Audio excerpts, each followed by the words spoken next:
In this video, we'll unbox this display combo folder which I bought for my Redmi Note 5 Pro device. I bought it from foreigner.in for around 689 rupees.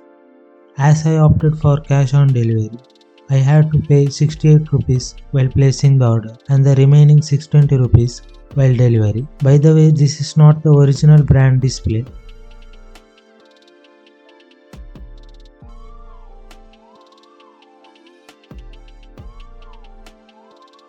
You can see here the packaging is done very good.